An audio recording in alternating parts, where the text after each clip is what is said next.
Fala, Lucas. Boa tarde. Tudo bom? Olá, André, tudo bem? Tudo bom, guerreiro? Vamos para a última sessão agora, hein? Vamos que vamos. Os textos já estão todos lidos aqui, estou dando uma conferida geral aqui, olhando uma metodologia Só, de um dos trabalhos. só falta o mais importante agora, que é o pessoal acessar, né? Pois é, né? Estou aqui esperando. Tá bom, professor. Abraço. Obrigado, até mais, André.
Boa tarde, Jéssica, tudo bem? A gente está esperando aqui chegar outros colaboradores aí. Vamos dar mais uns 5, 10 minutinhos, tá bom? Daí daqui a pouco a gente começa apresentando os trabalhos. Vamos ver se mais alguns autores chegam, né? Tá um pouquinho vazia a sala hoje.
Bom, vamos esperar só mais uns 3 minutinhos aí, daí a gente já começa. O seu trabalho é da avaliação de práticas de gestão de conhecimento. Ah, não, não. Que aqui é o do outro. É a motivação e satisfação, né? No servidor, no serviço público. Estava vendo aqui agora. Opa, entrou outra, Fabiola. Olá, Fabiola.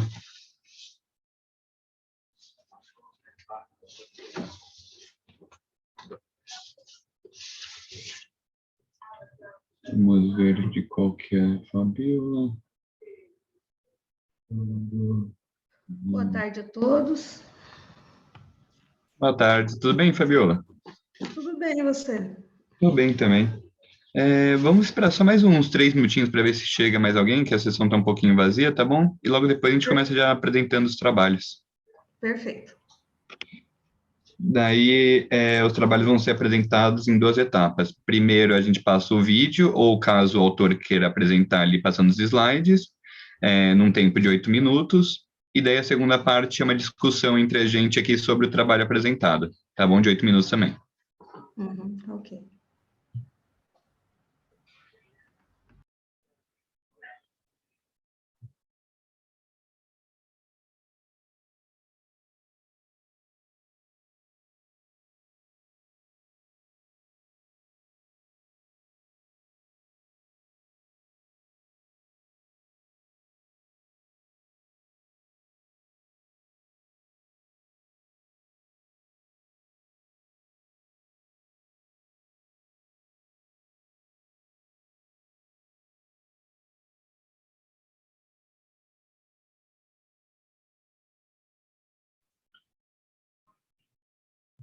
Bom dia, Maria Regiane, tudo bem? Estamos esperando só mais uns 3 minutinhos aí para ver se chega mais alguém. Daí a gente já começa aqui apresentando os trabalhos. Olá, boa tarde. Boa tarde.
Boa tarde, Jonathan, tudo bem?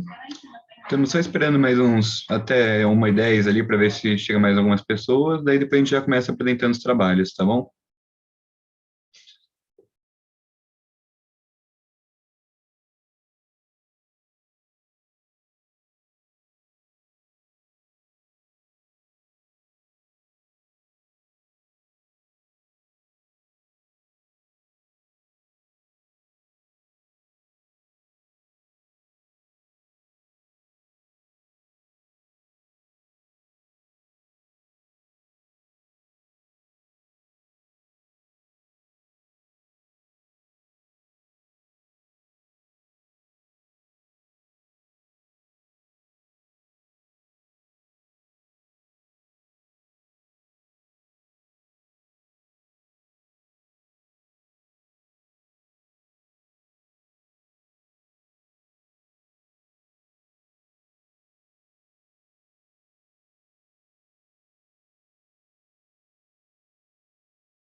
Bom, pessoal, então vamos começando aqui, né, em respeito aos que chegaram no horário, e se alguém chegar depois, caso ele seja um autor, a gente deixa para apresentar por um dos últimos.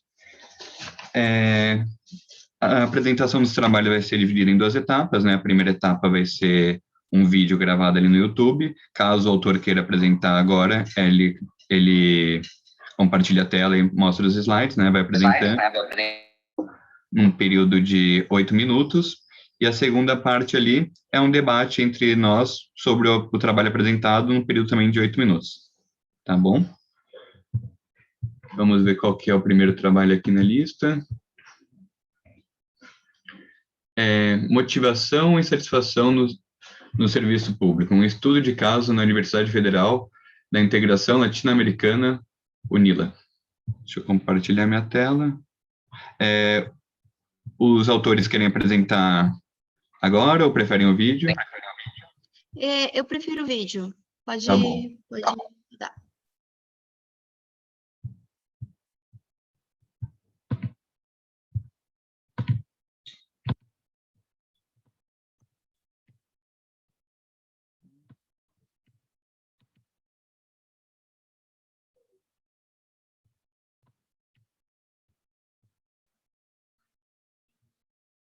Calma aí, deixa eu ver se vocês estão ouvindo.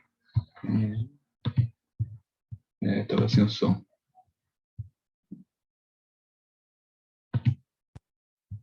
Por favor, caso fique sem o som, me avisem no chat, tá bom?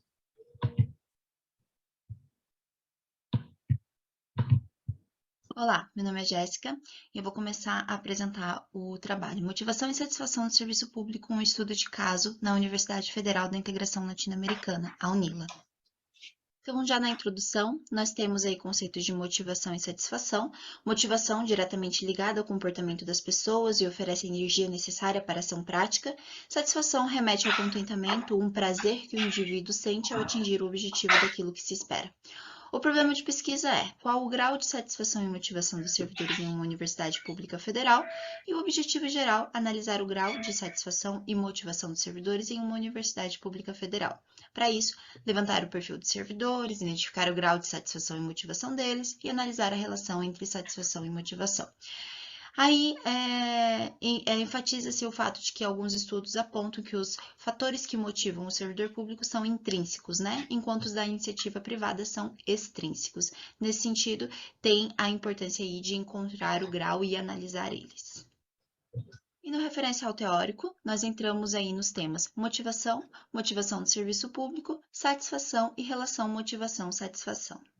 Como método, trata-se de um estudo de caso, de tipologia descritiva, quantitativa. A população é o quadro de servidores da UNILA, 901 servidores, sendo 535 técnicos e 366 professores, todos efetivos e ativos. A amostra correspondeu a 133 respondentes, tá?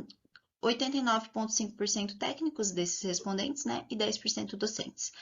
Os resultados apresentaram, então, 90% de confiança numa margem de erro de 10. O instrumento de coleta de dados é o Questionário de Motivação e Satisfação dos Colaboradores de Medeiros, 2014, que foi adaptado. Ele utiliza-se de escala Likert 5 pontos. E aí nós fazemos uma estatística descritiva e frequência simples, análise fatorial, alfa de Cronbach, KMO e Bartlett. São os testes. Então, entrando nos resultados, nós temos aí do perfil dos respondentes, a maioria do sexo feminino, entre 36 e 50 anos de idade, de escolaridade e especialização, e a maioria casados. A confiabilidade, então, foi testada aí as duas escalas de satisfação e de motivação, ambas compostas por 19 itens, e foi utilizado o alfa de Cronbach. As duas deram confiável acima de 0,7. A de satisfação 0,949 e a de motivação 0,960. Frequência e estatísticas descritivas que temos no trabalho, né? Então, nos níveis de satisfação, para aferir o grau de motivação e satisfação, nós verificamos ali a predominância de satisfação 4 satisfeito e seguido de 3 pouco satisfeito. Então, satisfeito, a gente consegue visualizar aí que os servidores estão com a imagem da organização em geral, de como ela é vista perante a sociedade, o desempenho global, ambiente de trabalho, horário de trabalho, diálogo servidor-chefia, igualdade de oportunidades. Pouco satisfeito em relação a como o órgão gera os conflitos de interesse, envolvimento dos servidores, política de recursos humanos, envolvimento dos servidores com a organização, com a missão e igualdade de tratamento. Insatisfeito, acima de 10%, juntamos aí algumas respostas, que é como a organização gere os conflitos de interesses, igualdade de oportunidades, igualdade de tratamento, políticas de gestão de recursos humanos.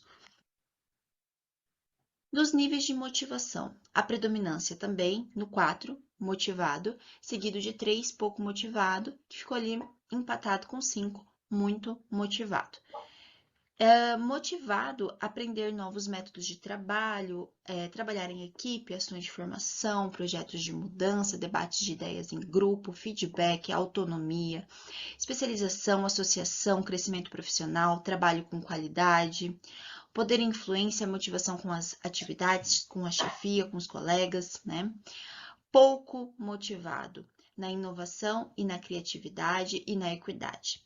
Desmotivado e muito desmotivado na segurança financeira.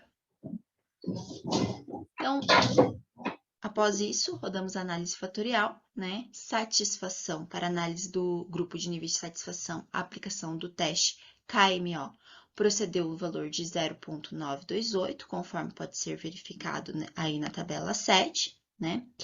Que é essa tabela que a gente pode visualizar, o que significa dizer que a análise das questões principais ela é excelente, já que os valores acima de 0,9 são considerados como excelentes, né? E já o teste de Bartlett, que a gente pode verificar na mesma tabela, testa a hipótese nula de que a matriz de correlação é uma matriz em identidade.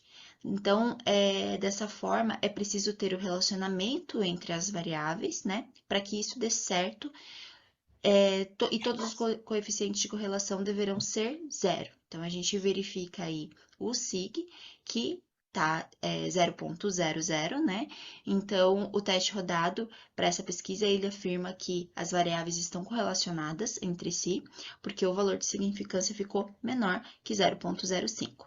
E o grande grupo níveis de satisfação, então, ele ficou aí dividido pelo teste em 3 grupos de questões que estão relacionadas entre si, e esse fator ele explica 69,86% da variância total. Mesma coisa, análise fatorial de motivação, né? Então, a gente pode verificar aí o KMO que ficou em 0,941 e o teste de Bartlett aí apresenta também correlação entre as questões, porque o SIG ficou também abaixo de 0,05, né? O grande grupo níveis de motivação, então, ele foi dividido em 2 grupos de questões que estão relacionados entre si, e este fator explica 64,98% da variância total. Então, como conclusão aí, a gente verifica que não existe uma correlação direta entre os dois níveis, né? Níveis de satisfação foram mais baixos, níveis de motivação tiveram respostas mais altas. Servidores motivados, mesmo que não demonstrem satisfação total. A política de recursos humanos e o tratamento da organização para com o servidor não atende de maneira satisfatória às expectativas dos servidores. Pode gerar uma insatisfação com o trabalho, né? Os servidores possuem motivação mais elevada quando se trata de questões que diz respeito dele com o meio, com o grupo, aproveitar oportunidades, né? Não possuem segurança financeira e isso pode gerar uma falta de satisfação com o trabalho ou uma desmotivação. O grau de satisfação dos servidores, então, ele pode ser classificado como satisfeito, porém com tendência à insatisfação, principalmente com questões relacionadas à organização para com o servidor ou em relação às políticas de recursos humanos. O grau de motivação dos servidores pode ser classificado como motivado, com tendências ao muito motivado. E destaque-se apenas a desmotivação quando se trata realmente de segurança financeira, né? Então, o estudo ele corrobora aí com outras pesquisas que afirmam que os servidores da administração pública encontram motivação em fatores intrínsecos, né? E as limitações aí na quantidade de servidores que responderam e por estudar apenas um órgão público. Essas são as principais referências.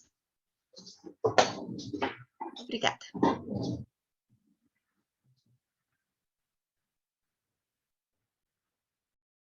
Muito bom. Bom, primeiramente eu queria dar os parabéns, né, para a Jéssica e para a Fabiola pela bela pesquisa realizada. A gente sabe como é importante, né, ver a motivação e a satisfação no servidor público, porque, por exemplo, eu estou há 2 anos trabalhando no governo de São Paulo. Antes de entrar lá, eu tinha muito essa ideia de que, pô, servidor, é acomodado, o pessoal não trabalha que nem o setor privado, tudo. E agora, estando lá, existem sim servidores que são um pouquinho mais acomodados, que estão há anos e anos lá, né? Só que também você vê que tem servidores que, assim, sozinho, eles querem levar um piano até lá, porque eles sabem que vai ter um impacto muito bom social. E é bonito de ver isso, né? Assim, realmente pessoas se dando tudo para atingir para a sociedade. Bom, então, falando aqui do seu trabalho, na parte de metodologia, né? Achei muito interessante, né, a abordagem quantitativa com 133 servidores. Na parte da escala, você utilizou 2 escalas, né, de motivação e satisfação. Eu vi que foram validadas, tudo, confiabilidade, tudo. Mas eu queria saber, você usou alguma escala já existente, assim, por exemplo, do Maslow, ou de algum dos outros que você citou ali na sua pesquisa? Eu reparei também que teve ali poucos docentes, né, poucos professores de fato ali. Não sei se foi proposital, que você queria ver o corpo técnico, mas depois você pode falar um pouquinho mais sobre isso. E também, nas conclusões, deixa eu pegar aqui.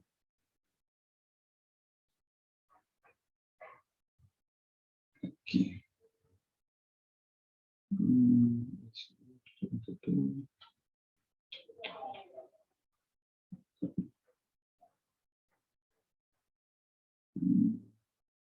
Essas coisas de ficar online é uma porcaria.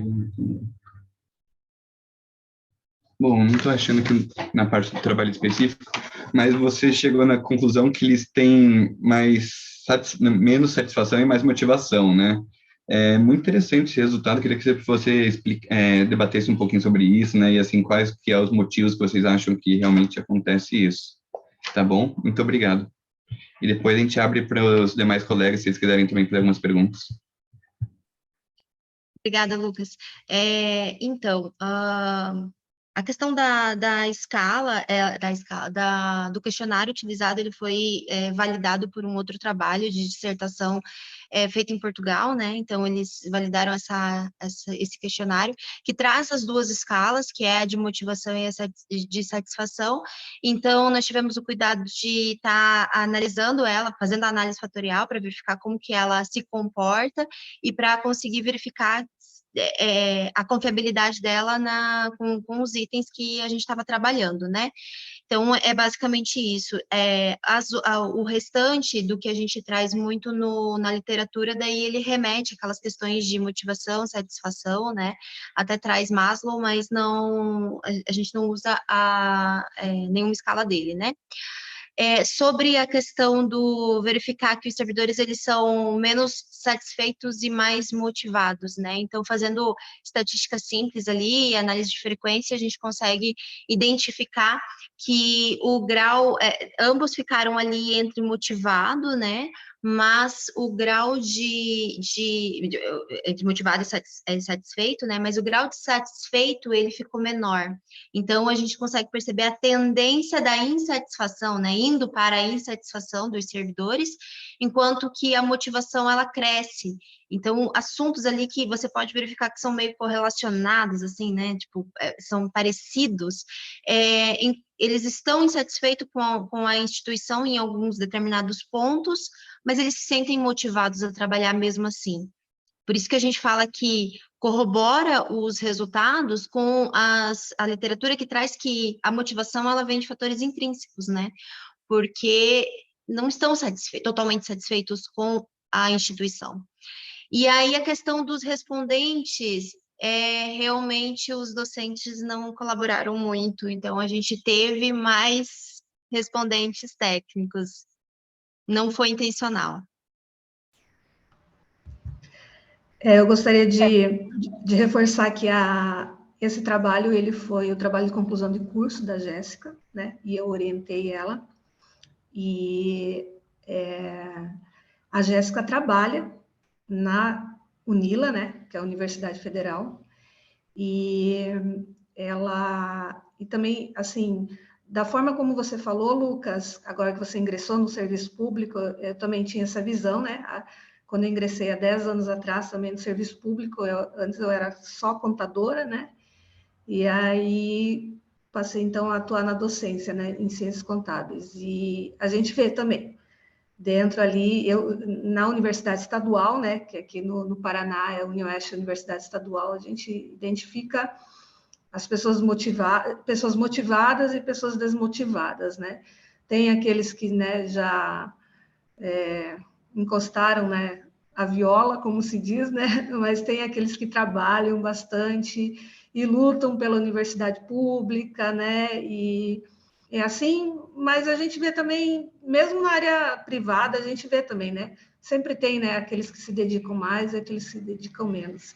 E eu achei, assim, bem interessante nesse trabalho da Jéssica foi essa questão da segurança financeira, assim, porque os servidores, eles são concursados, né? Então, eu não, assim, eu achei bem interessante o fato deles não terem essa segurança financeira. Um ponto que eles, né, apontaram assim, né? Mas como são concursados, deveria a priori ter segurança financeira. Mas enfim, né? Isso é particular de cada um, né? Então,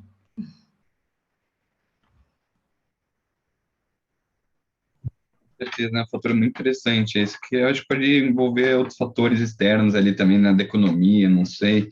E muito interessante também, eu ia falar mesmo. Não, primeiro, parabéns, Jéssica, pelo trabalho aí, né, de trabalho de curso. Alguém gostaria de comentar mais alguma coisa aqui sobre quem está estourando o tempo dos 8 minutos ali? Alguém gostaria de comentar? No final, a gente vai abrir um debate geral entre todos os trabalhos também. Não? Interessante. Vou passar aqui então para o próximo.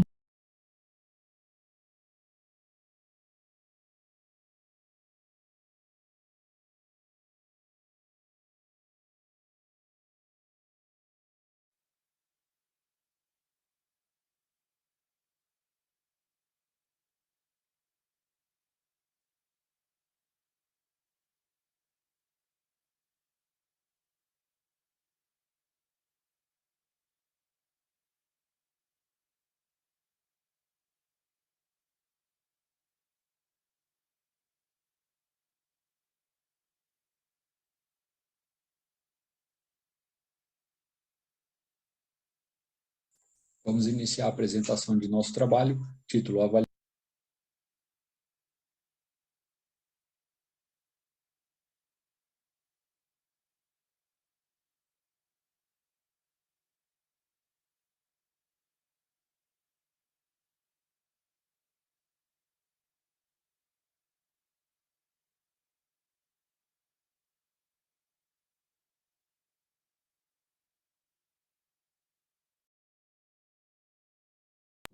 Pessoal, depois quando colocar o vídeo, vocês podem fazer um joinha para ver se estão ouvindo o áudio, tá bom? Obrigado.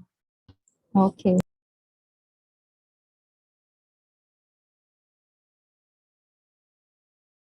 Os autores preferem passar o vídeo ou preferem apresentar agora por slide? Bom, acho que ele também não está aqui, ó, Pablo. Só vou passar o vídeo mesmo.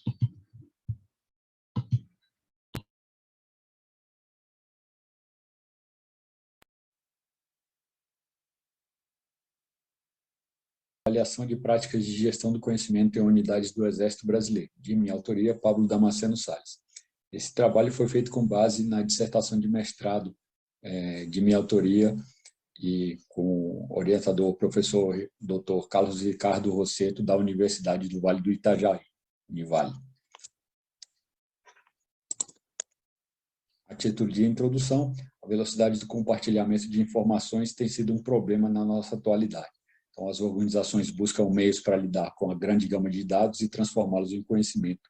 Então, a adoção do conhecimento como diferencial competitivo tem feito com que as organizações passem a adotar as ferramentas da gestão do conhecimento. E o Exército Brasileiro, também inserido nesse problema, ele precisa rotineiramente revisar e ajustar seus procedimentos e utilizando as ferramentas como as práticas de gestão do conhecimento para otimizar suas rotinas. Nosso problema de pesquisa e objetivo: problema de pesquisa. Nas organizações militares estudadas, as práticas de gestão do conhecimento das dimensões pessoas, processos e tecnologia estão implantadas e têm alcance o suficiente para conseguirem fazer o que se propõe? E, como objetivo, analisar a implantação e o alcance das práticas relacionadas à gestão do conhecimento nas 3 dimensões que citamos acima, pessoas, processos e tecnologia, em organizações militares do Exército Brasileiro.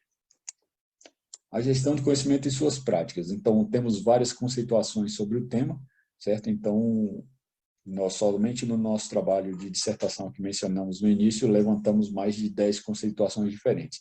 Mas uma delas que consideramos mais generalista e aplicável a todos, ao nosso trabalho, é essa daí do Comitê Europeu de Normalização. Então, gestão do conhecimento é a gestão de atividades e processos para alavancar o conhecimento, para aumentar a competitividade por meio do melhor uso e criação de recursos de conhecimento individual e coletivo. Esse conceito de 2004. Então, a gestão do conhecimento, ela é considerada por muitos autores como tendo dimensões. Então, um deles, esse autor chamado Misra, em 2007, postulou que a gestão do conhecimento ela tem 3 dimensões: pessoas, processos e tecnologia, que nós já mencionamos antes, e a gestão do conhecimento ela se sustenta com base nessas 3 dimensões, assim como essa figura representativa de um banquinho à frente. Então, se tirarmos uma das 3 pernas ali, que são as dimensões, o banquinho não se sustenta e cai. Então, a gestão do conhecimento só consegue existir se tiver essas 3 dimensões para apoiar. A metodologia do nosso trabalho foi de natureza quantitativa. Segundo os propósitos gerais, foi uma pesquisa exploratória descritiva e o método empregado foi um estudo de caso na subcategoria estudo de casos múltiplos, porque houve mais de uma unidade de análise, ainda que compartilhassem características em comum, mas eram diferentes em termos de estrutura funcional e suas peculiaridades. A coleta de dados que fizemos foi feita com base no instrumento de pesquisa adotado por Batista e Quandt no trabalho de 2015, sob o título Gestão do Conhecimento na Administração Pública, resultados da pesquisa IPEA 2014, Práticas de Gestão do Conhecimento. Então, as práticas foram divididas entre as dimensões que já citamos, pessoas, processos e tecnologia, e foram analisadas quanto ao estágio de implantação e quanto ao alcance. As respostas foram dadas em uma escala que é de 0 a 5. desculpa. O nosso objeto de estudo foram as organizações militares do Complexo Militar do bairro Pinheirinho, em Curitiba. Então, temos ali a nossa tabela, que tem as 7 organizações militares estudadas. Então, comando da 5ª Divisão de Exército, comando da 5ª Região Militar, comando da Artilharia Divisionária da 5ª DE, base de administração e apoio da 5ª RM, Comissão Regional de Obras da 5ª RM, 11º Centro de Telemática e 5ª Companhia de Polícia do Exército. Temos ali a sigla de cada uma delas e o posto do respectivo comandante. Então, frisando que as 3 primeiras unidades são comandadas por generais, ou seja, são unidades de comando de oficial-general. Continuando falando sobre o nosso objeto de estudo, os participantes da pesquisa foram elementos das unidades militares que nós acabamos de citar.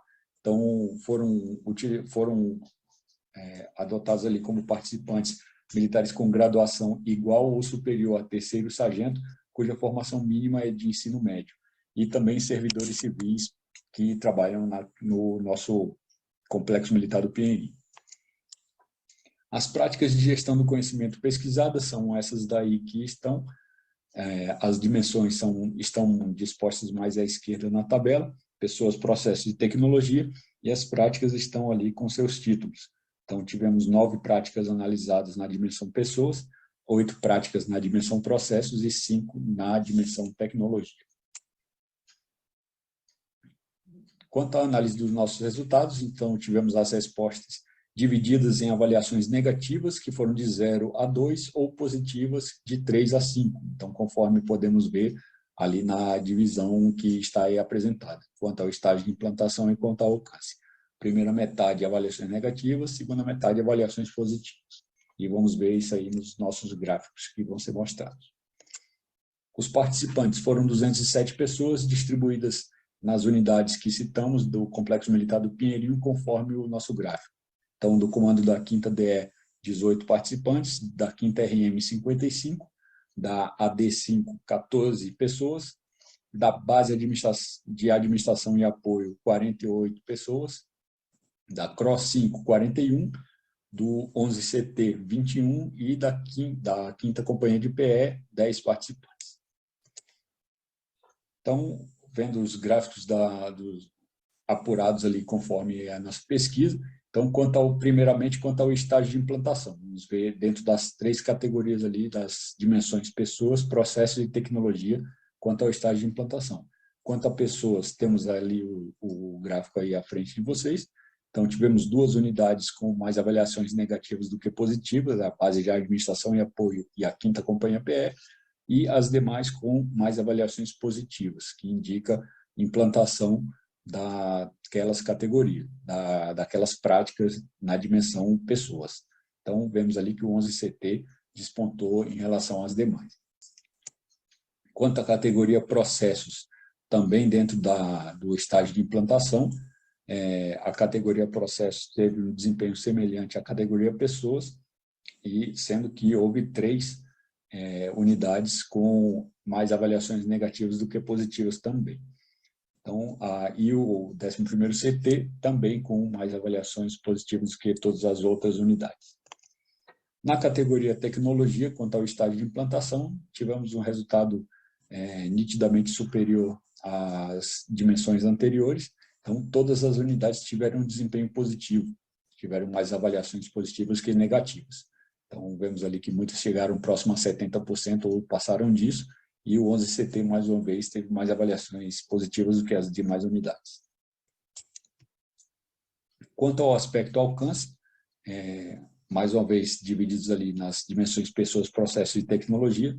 Quanto a pessoas, tivemos esse gráfico aí, foi apurado esse gráfico ali com praticamente todas as unidades com mais avaliações positivas do que negativas, exceto a 5ª Companhia de PE. Na categoria processos, quanto ao alcance, tivemos 3 unidades também que tiveram mais avaliações negativas que positivas e 4 com mais avaliações positivas, sendo que o 11CT, mais uma vez, com mais avaliações positivas. E, por fim, no aspecto alcance na categoria tecnologia, todas as unidades tiveram um desempenho igual ou superior a 50% de avaliações positivas.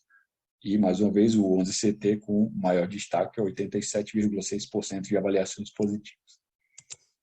Então, a título de conclusão, contribuição do nosso trabalho, então foi preenchido um gap no campo dos trabalhos no setor público na área de defesa, que percebemos que havia uma deficiência nesse item aí, a respeito de prática de gestão do conhecimento. Então, quando estávamos preparando a nossa dissertação, vimos que existia uma carência nesse ponto e procuramos suprir essa deficiência. Foram identificados pontos fortes e oportunidades de melhoria nas unidades que foram analisadas e a possibilidade de se alavancar a gestão do conhecimento nessas unidades conforme que for desejado. Então, tendo esses dados, pessoal, se quiser, pode utilizá-los e implementar da melhor forma a gestão do conhecimento nas suas unidades. E outras organizações também podem utilizar esse nosso trabalho como referência para fazer a sua autoavaliação e expandir suas capacidades de gestão do conhecimento. Além disso tudo, tivemos também o ganho pessoal de conhecimento sobre o tema pelos participantes. Então, alguns dos participantes nunca tinham ouvido falar a respeito de gestão de conhecimento, então puderam ter um primeiro contato e ver ali a importância daquilo no seu dia a dia, mesmo que não tivessem tido conhecimento formal desse assunto antes. Então, muito obrigado pela atenção e muito bom dia a todos.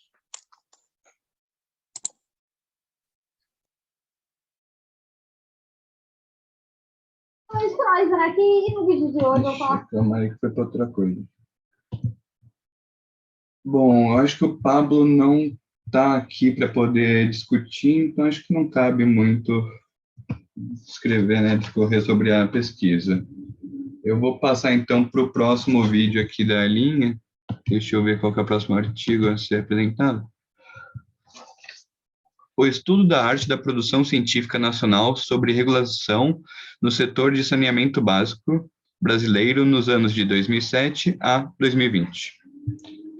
Os autores estão presentes, querem apresentar por slide, ou pode colocar o vídeo mesmo no YouTube. Pode colocar o vídeo do YouTube, Lucas. Tá bom, Miriam. E as duas estão presentes.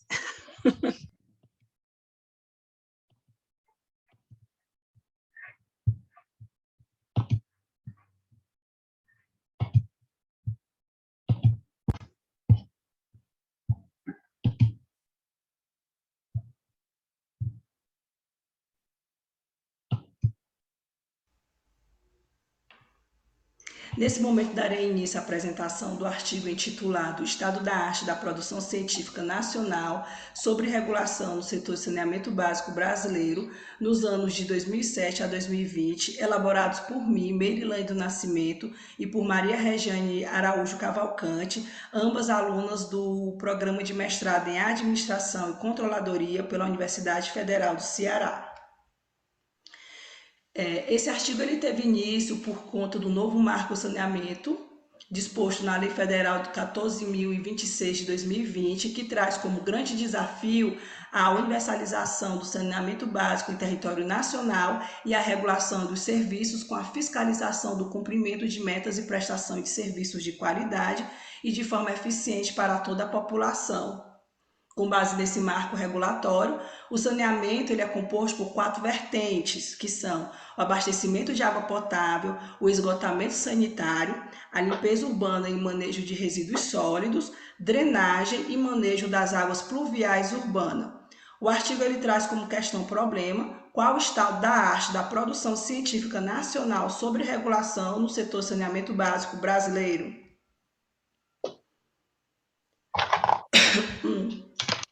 O presente estudo ele teve como objetivo geral analisar o estado da arte da produção científica nacional sobre regulação no setor saneamento básico brasileiro e como objetivos específicos nós temos identificar o perfil de autoria, identificar de que modo a produção científica aborda as vertentes do saneamento básico, identificar os procedimentos metodológicos, verificar a evolução da produção científica no que concerne os estudos voltados para a regulação no setor saneamento básico entre os anos de 2007 a 2020. No referencial teórico, nós abordamos como tópicos a regulação do setor saneamento básico, os estudos bibliométricos anteriores sobre saneamento, com destaque para o trabalho feito pelos autores Reis et al., de 2017, que apresentam os principais estudos bibliométricos já realizados com o tema saneamento, expondo os trabalhos desenvolvidos pelos autores Berg, 2010, Oliveira et al., 2012, Esli et al., 2015. E quanto aos aspectos metodológicos, realizou-se um estudo exploratório descritivo com abordagem quantitativa, utilizando o método de pesquisa bibliométrica fundamentado em 3 principais leis, a lei de Lotka, a lei de Zipf e a lei de Brantford. Os procedimentos técnicos são documentais mediante consulta de artigos indexados na base de dados CAPES e a Web of Science no período de 2007 a 2020, período esse que acontece os 2 marcos regulatórios, e para a análise dos dados foi utilizada a análise de conteúdo. Bem, na figura 01 é apresentado o fluxograma das etapas da pesquisa, onde a chave de busca utilizada no primeiro momento de filtragem, além dos anos 2007 a 2020, foram os termos regulação e saneamento. Para uma segunda filtragem, foram estabelecidos os seguintes critérios. Deveriam ser somente documentos do tipo artigo e pertencentes a periódicos com quales A1, A2, A3, A4 e B1. E ao estabelecer os critérios, excluir os artigos que não se enquadravam com o objetivo da pesquisa, no caso foram excluídos 365 artigos, obteve-se 21 artigos para análise bibliométrica. Em se tratando da análise dos resultados, são apresentadas as tabelas contendo informações relacionadas ao perfil de autoria, em que são levadas em consideração a quantidade de artigos publicados por periódico, os autores mais produtivos, a formação dos autores, as instituições dos autores e sua predominância por região brasileira. O eixo temático são apresentados os principais temas discutidos nos artigos encontrados. No que diz respeito aos aspectos metodológicos, os artigos analisados são apresentados tabelas com a classificação quanto ao tipo de pesquisa, quanto à abordagem, quanto aos procedimentos, quanto aos objetivos, quanto à coleta de dados, quanto ao método de análise de dados. Em relação à evolução da produção científica, na tabela 12 são listados, os periódicos que publicaram sobre o tema e suas respectivas publicações anualmente, como a gente pode ver aqui. Aqui no gráfico 1 é apresentado a quantidade de artigos publicados por ano. E retomando aos objetivos propostos, no estudo, nesse capítulo de conclusão, nós temos os objetivos específico 1, que foi identificar o perfil de autoria. Foi verificado que a maioria dos artigos possui 2 autores, os pesquisadores possuem a titulação de doutorado e estão vinculados às instituições do Sudeste. Foi constatado também que Alceu de Castro Galvão Júnior é o autor que mais publica. Segundo o resultado, percebe-se que existe uma necessidade do avanço de pesquisa nessa temática em outras regiões brasileiras, como a região norte e a região sul. Em se tratando do objetivo específico 2, que tratou em identificar de que modo a produção científica aborda as vertentes de saneamento básico, constatou-se que os temas mais abordados foram as ações da regulação e agência reguladora. Não foram identificados artigos abordando as vertentes manejo de resíduos sólidos, drenagem e manejo das águas pluviais urbanas. Nos objetivos 3, que tratou em identificar os procedimentos metodológicos, percebe-se uma grande predominância de artigos em que a caracterização metodológica não foi mencionada pelos autores. Em alguns aspectos, essa caracterização ficou somente subentendida pelo teor de como a mesma foi conduzida, e nesse sentido recomenda-se a descrição da metodologia adotada pelos autores, mesmo essas não sendo mencionadas. E no objetivo 4, que tratou em verificar a evolução da produção científica no que diz respeito à regulação no setor de saneamento básico, houve uma oscilação na quantidade de artigos publicados, ocorrendo períodos de ascensão e declínio, bem como houve anos que não tiveram publicação. e a produção ela é reduzida e pouco abrangente. Essas são as referências utilizadas no nosso trabalho. E eu, Merilane do Nascimento e Maria Regiane Araújo Cavalcante, agradecemos pela oportunidade de estar participando desse evento e muito obrigada.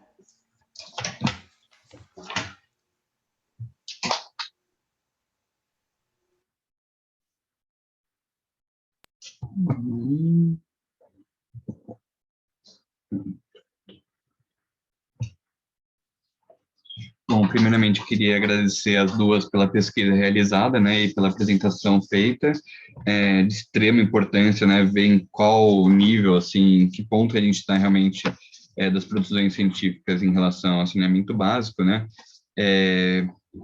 Quando eu estava lendo seu trabalho, eu fiquei lembrando muito da despoluição aqui do Rio Pinheiros, né, aqui em São Paulo. A gente tem os dois rios principais aqui de São Paulo que são extremamente poluídos, né, o Tietê e o Pinheiros, e o estado todo, né, a cidade, foi num trabalho ali de 5 anos para tentar revigorar o Rio Pinheiros, né, e foram com várias regulamentações ali, tiraram muitas fossas, regulamentaram muitas despesas, como é que eles falam? Resíduos sólidos, né, então, assim, é um trabalho muito grande que tem que ser feito mesmo, né, e é importante ver se a parte acadêmica está junto ali.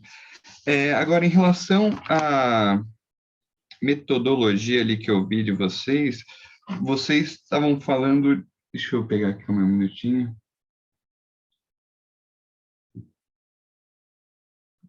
Motivação não. Perfeito, não. Pois aqui. Foi um total, se não me engano, de... Aqui, foi um total de 21 publicações, né, nesse período todo de estudado, sendo que 365 foram cortados porque não estavam de acordo com o foco da pesquisa, né? E daí o foco ali que vocês pegaram foram ações de regulamentação e agências reguladoras, né? Uma pergunta que eu tenho é se dentro desses 365 tinham artigos falando sobre os projetos e as ações, né, efetivamente ali do Estado realizadas, estudos falando sobre isso, né, porque poderia ser interessante, poderia dar uma base maior para o estudo, né. Bom, mas tirando isso, eu adorei a pesquisa, achei super interessante, gostei muito, enriqueceu muito meu conhecimento sobre os marcos aí, e eu que gostaria de agradecer e abrir para os demais colegas e pedir para vocês debaterem um pouco sobre isso.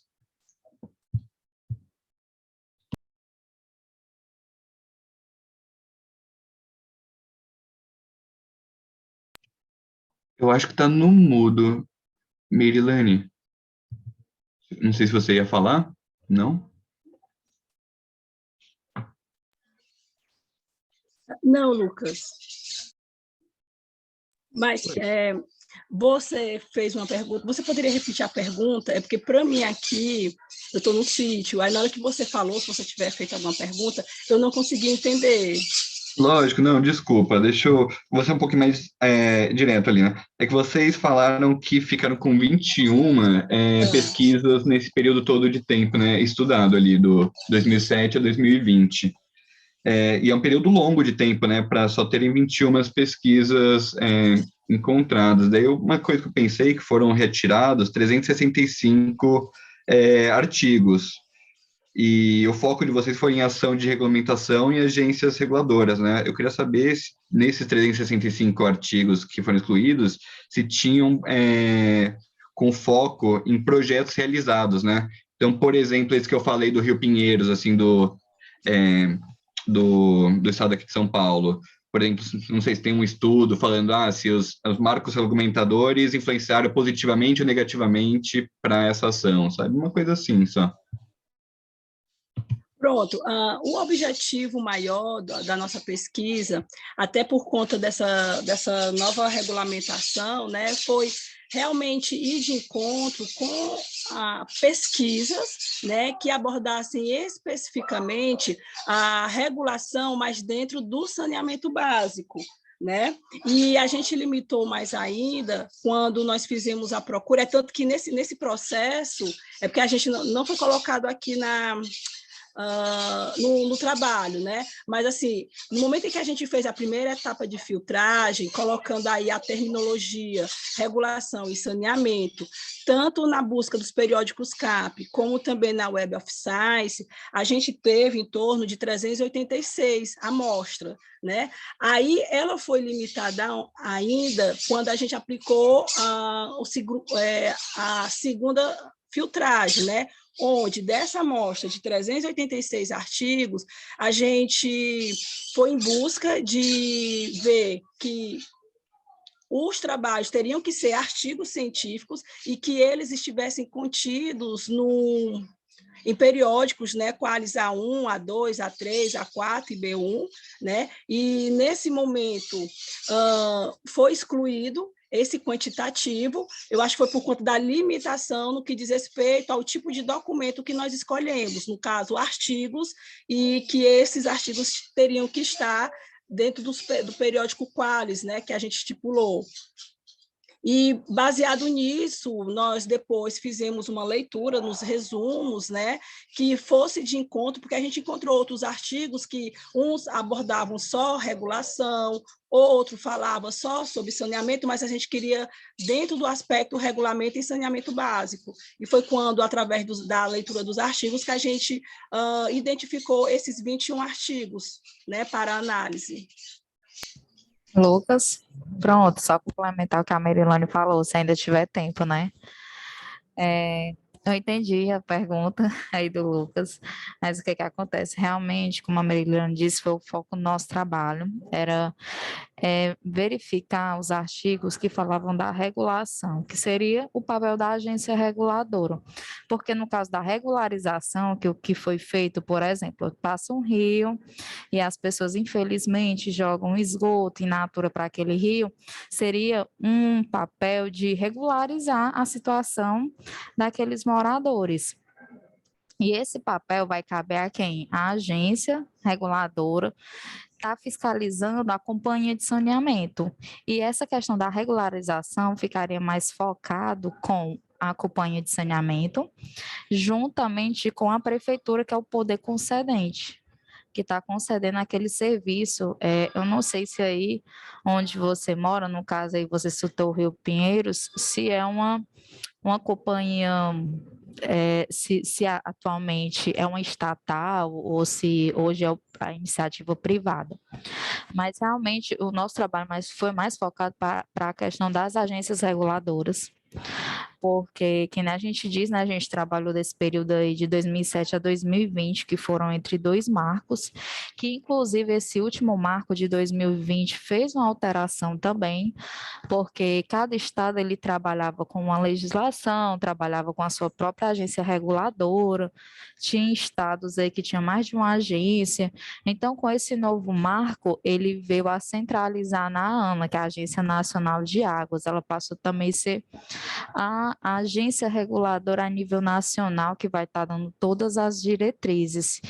E outra coisa, por esse marco ser tão recente, ainda está tendo algumas modificações, mas aí foi que a gente pôde ver que, pelo menos assim, que falta ainda esse acompanhamento da faculdade, das universidades, do meu acadêmico, de estar estudando com profundidade esse tema, porque isso mostra também o quê? Que hoje, infelizmente, é um serviço que fica muito, digamos que solto, que não se tem uma fiscalização adequada, que não tem um acompanhamento adequado, e é por isso que a gente vê algumas coisas, alguns problemas ambientais, como foi o caso que você citou aí, porque realmente falta essa fiscalização, e quando se tem essa fiscalização, que ela seja eficiente, que realmente traga um trabalho que as companhias de saneamento prestem um serviço bom, um serviço de qualidade para a população. Então, no caso do que a gente excluiu, a gente não chegou, por exemplo, a verificar isso, porque realmente entraria em outro viés, seria o da regularização da situação daqueles, digamos, da população do entorno. E a gente buscou focar mais na questão realmente da regulação do ente regulador, que seria no caso das agências, né, reguladoras, junto às companhias. Tanto nas vertentes, só que Perfeito. também... Já Foi deu por essa tempo? via que vocês viram os acessos ali, todos os projetos, lógico. Pô, linda pesquisa, viu? Parabéns, gente. Realmente fica aqui Obrigada. de insight para todos nós, comentar e fazer mais pesquisas nessas áreas mesmo, realmente, de saneamento básico e regulamentações. Muito obrigado, pessoal. Bom, a gente está aqui já nas 2 horas, a gente vai para o último trabalho, tá bom, pessoal? Deixa eu ver qual que é aqui. Bom, esse é o último, eu acho que é o do efeito da mudança do Código Eleitoral. Deixa eu pôr aqui só. Efeitos da mudança do Código Eleitoral nas estratégias de marketing político. Os autores querem apresentar ou preferem o vídeo? Acho que... Boa tarde. Pode ser o Boa vídeo. tarde. Combinado, vou pôr aqui então.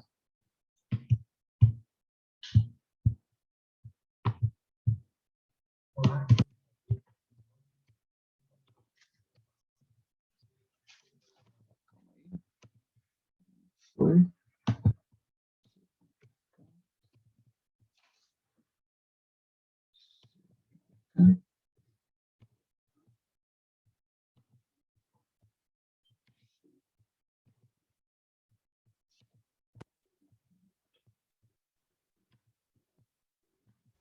Olá, muito prazer, meu nome é Jonathan, estou aqui para fazer uma breve apresentação sobre o meu artigo que foi aprovado no SEMEAD, especial de 25 anos, que será realizado em novembro desse ano de 2022.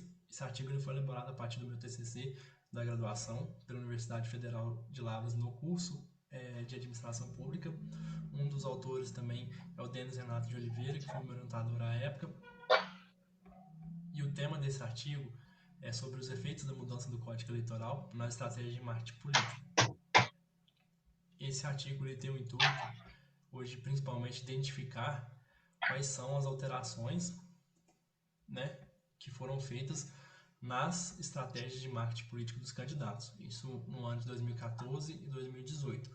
Porque a gente teve em 2015 e 2017 alterações na legislação eleitoral, né? Uma com a Lei 13.165 e uma com a Lei 13.487. A primeira dessas aí, também a segunda, vieram com o intuito de eliminar as brechas e práticas antiéticas. Portanto, se viu aí a necessidade de adaptação por meio dos candidatos quanto a essas novas estratégias necessárias para se adequar a essa lei. Então, esse artigo ele vem com o intuito de tentar identificar quais foram essas alterações, quais foram as formas de adaptações dos candidatos. Bom, além disso, também a gente precisa compreender as mudanças da legislação eleitoral, né, e as suas implicações políticas a partir disso, identificar também qual a percepção dos deputados acerca da influência do Código Eleitoral nas ações ali de marketing político e também identificar ações adotadas por eles nas redes sociais, que é por ali que a gente realmente vê se eles se adaptaram ou não quanto às atuais necessidades. Para a construção desse artigo, o referencial teórico ele teve um maior embasamento na parte do marketing político mesmo, né? Ali do marketing eleitoral, governamental, partidário e também digital, que é muito utilizado atualmente. A gente vê isso que hoje no pleito até de 2022, né, a campanha eleitoral que ainda está ocorrendo, tem sido muito utilizado.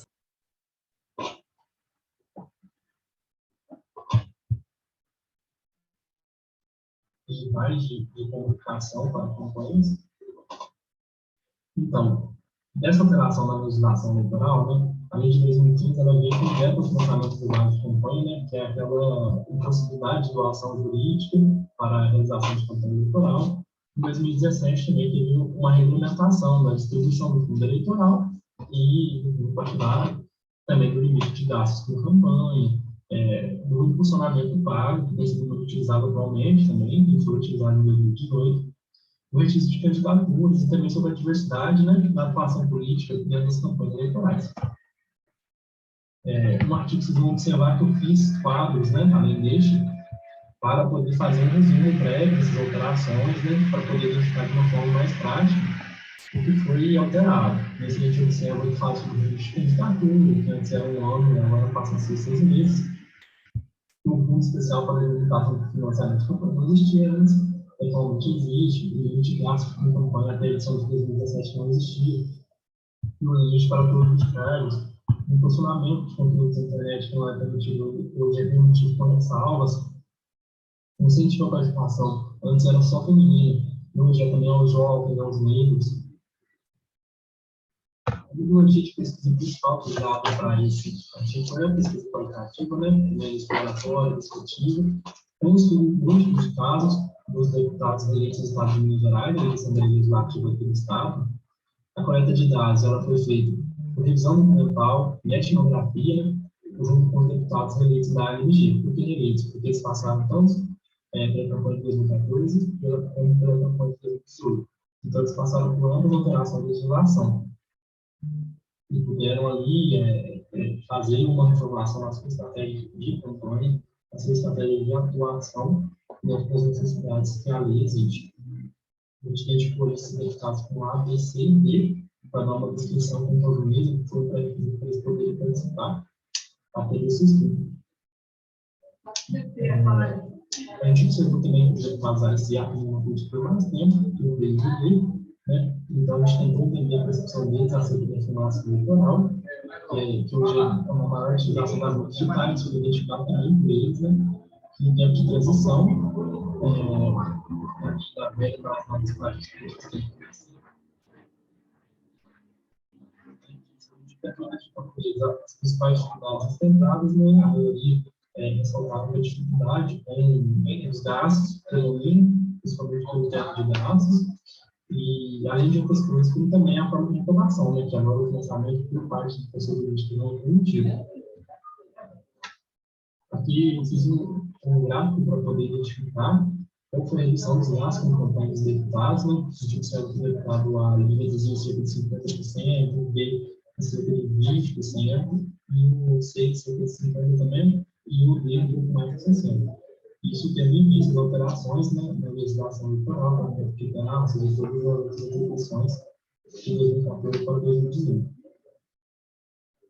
Então, observado mesmo realmente a transição da plataforma de campanha do governo é diferente. Antes era muito presencial, hoje são mais as redes sociais. Além do presencial, ainda existe, né, e é muito necessário, mas a gente observa hoje que as redes sociais são muito utilizadas. Aqui um outro quadro que eu trabalhei também, para poder identificar quais são as dificuldades, as estratégias de comunicação, os canais de comunicação e a interação dos deputados, né? Antes da lei e também depois da lei, principalmente na estratégia de comunicação, que a gente observa aqui por estado as dificuldades, e são ressaltadas ali por eles, né? Vocês vão poder identificar no artigo. Bom, a gente observa aí também que teve um empoderamento social e político a partir dessa utilização dessas redes sociais por parte da população, hoje é o maior meio de fiscalização, né? Então, o candidato ele utiliza a rede social e a população tem na palma da mão, seu celular, seu smartphone, ele pode identificar, que é realizado ali pelo parlamentar, né? Por mais que não seja um meio totalmente regulamentado, porque a gente observa hoje um grande fluxo de fake news que acontecem e que são prejudiciais à democracia, e uma dificuldade de regularização disso por parte do próprio Ministério, porque a gente observa que em 2018 teve um grande fluxo de educação através de fake news, o que atrapalha a campanha eleitoral que é realizada, né? E que isso ainda acontece hoje em 2022, né? Apesar de a gente ter várias agências ali de checagem que podem ajudar as pessoas a identificar realmente o que é falso e o que não é. Mas ainda assim, é um grande avanço para os cidadãos poderem acompanhar os feitos, poderem fiscalizar o que os deputados, né, e demais candidatos, além de outros cargos também estão realizando. Bom, a gente concluiu então que, a partir disso, você fez essa formulação eleitoral, né, foi uma aquisição da plataforma de campanha, na solução de criminalização, uma maior utilização das mídias digitais e menor das práticas tradicionais, e também a possibilidade de funcionário adequado. A formulação eleitoral faz parte das políticas mais éticas, né, abriu obstáculos, na verdade, incluiu obstáculos, mas também abriu possibilidades. As interações, não só pelo Facebook, mas também com outras redes sociais, aumentaram. Teve uma transformação política a partir disso, e limitações foram incluídas justamente para poder implementar a campanha, né, e as ações que são realizadas pelos candidatos. Então, eu agradeço, tentei ser o mais breve possível. Então, a partir do artigo, vocês vão poder observar tudo que eu ressaltei nesse vídeo com mais detalhes. Obrigado.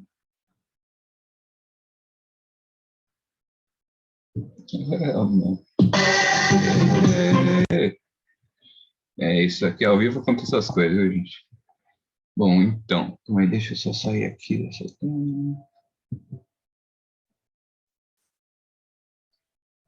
Estão ouvindo? Consegue ouvir? Bom, primeiramente, parabéns, Jonathan, pela pesquisa realizada, né?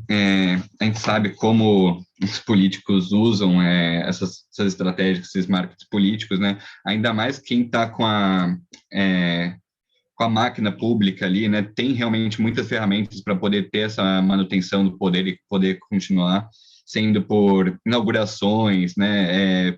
Vias de marketing, de comunicação social. Bom, mas como a gente já estendeu nosso tempo, eu vou ser um pouquinho direto aqui, mas um pouco mais sucinto. Eu achei muito interessante a pesquisa, gostei bastante. Eu queria só, assim, dar como possibilidade de futura pesquisa, né, porque essa foi quali, né, muito boa para analisar realmente os fatores que influenciam ali, poder entender com a profundidade deles, e agora, assim, com uma possível futura pesquisa, fazer uma quant com modelagem de equações estruturais, né, vem da influência de cada um desses três fatores na manutenção do poder. Então, colocar, por exemplo, uma variável dependente, a manutenção do poder, e as três variáveis independentes dessas daqui que você ressaltou, né? E ver qual que é a influência delas, qual que influencia mais ou não, tudo. Mas, basicamente, é isso. Parabéns. Obrigado. Interessante. Até porque agora em 2022, acho que, na verdade, foi 2021, um pouco no período em que podia ser feita alterações da legislação eleitoral, teve mais algumas para o pleito de 2022. Às vezes eu posso até pegar essas alterações de 2022, de 2021 no caso, e já incluir no reflexo de uma futura pesquisa. Perfeito, né? E daí, só assim, para estimular um pouco mais a debater aqui, você acha, então, que você falou aqui, né, que é crucial a gente ter essas mudanças nas políticas e nas legislações, né? Você acha que está no caminho certo ou não, depois de fazer toda a pesquisa? Depois dessa reforma, eu acho que a gente estava no caminho certo, sim. Mas essas alterações de 2021 retrocederam um pouco. Tipo assim, é difícil porque a máquina fica, igual você mesmo disse, a máquina fica na mão das pessoas que têm interesse próprio, né? Então, elas fazem aquilo que é benéfico para elas a maioria das vezes. Lógico, né, que a gente tem pessoas que pensam na população, que trabalham por elas, mas também tem pessoas que estão justamente pelo interesse próprio. Mas eu acho que já é um avanço, sabe? Perfeito. Bom, muito obrigado pela pesquisa. Eu queria agradecer a todos pelas pesquisas realizadas e pelas apresentações feitas. Foi muito enriquecedor, né? Vários insights aqui puderam ser realizados. Eu vou colocar aqui no chat um link para vocês darem uma avaliação da sessão e um outro link para o sala de networking. Enquanto eu vou colocando os links aqui, eu abro aqui para todo mundo, caso vocês queiram comentar sobre os trabalhos vistos aqui, fazer relações com o de vocês, por favor, gente.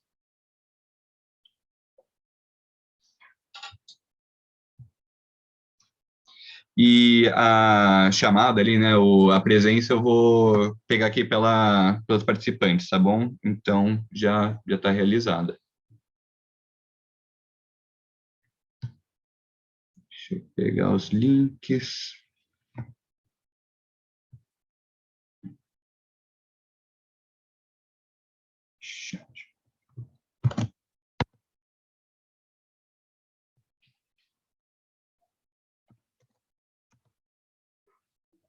Aqui são os dois links, o da avaliação e o da sala de networking. E se caso ninguém mais gostaria de comentar mais nada, nem falar mais alguma coisa... só uma outra coisa que eu lembrei também depois, do primeiro trabalho eu acho que é da Maria Regiane e da Jéssica, né, sobre a motivação e satisfação lá. Uma coisa que eu pensei também que eu ia falar ali no final, só que me fugiu e depois eu lembrei, é da motivação também de cada uma das pessoas, né, porque o corpo técnico pode ter uma motivação diferente do corpo decente de estar ali realizando aquela ação, né, e isso pode ser um impacto muito grande também na satisfação e outras coisas, então vale a pena também talvez fazer uma comparação entre os dois, alguma coisa assim. Bom, gente. Sim, é verdade, Lucas. Realmente, até porque, por exemplo, segurança financeira, os dois, o técnico e o docente recebem diferente, né? É uma remuneração bem diferente. Então, é interessante fazer essa comparação depois. Obrigada. Perfeito. Pô, obrigado a vocês, obrigado a todos por estarem aqui presentes. Então, a gente vai encerrando aqui, tá bom, pessoal? Tenha uma boa tarde e um bom evento aí no SEMEAD. Até mais. Boa tarde. Boa tarde, tchau, tchau, pessoal. Obrigada e parabéns aí a todos. Obrigado, gente. Boa tarde, Boa tarde, tchau, tchau. pessoal. Até mais. Tchau, tchau.